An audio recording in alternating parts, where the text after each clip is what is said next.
There is a gap between advanced economies and emerging markets. Advanced economies, I would say, well below 50, with the Eurozone somewhere in the teens. Emerging markets, certainly above 50, but also with fragility. You know, if you look at advanced economies, Japan had a quadruple deep recession, and last year that almost on the verge of a quintuple deep recession. That's why they've done massive, unprecedented monetary and fiscal easing. I was recently in London, where the debate is whether they're going to have a triple deep recession or not. In the Eurozone, there is no debate about a triple deep recession because they're still stuck into their deep, double deep recession, and now it's spreading from the periphery to France and the core of the Eurozone.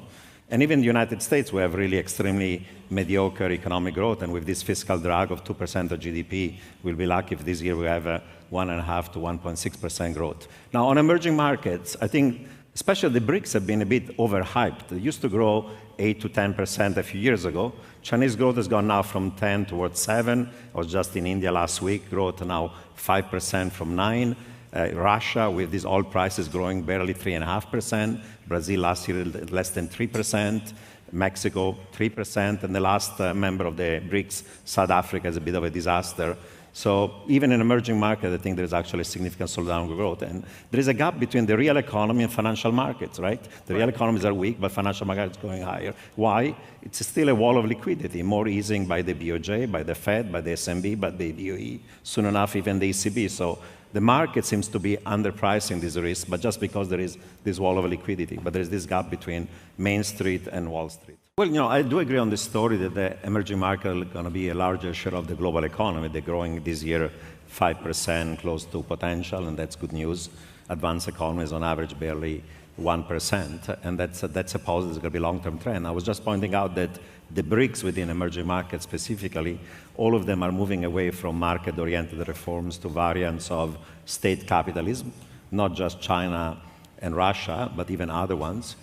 Things like state-owned enterprises' role in the economy becoming bigger, the role of state-owned banks in resource allocation and savings to investments, import substitution, industrialization, resource nationalism, and those things are slowing down potential growth of these countries. So it's not just a slickly slowdown in emerging markets. Which countries in particular is that emerging as a big problem? Well, you see it in China, you see it in Russia, you see it in India, you see it in Brazil, you see it in South Africa, all of the BRICS. So I think the BRICS have been overhyped. And among emerging markets, I would say in Asia, I would prefer, rather than China and India, places like Malaysia or Philippines, Indonesia.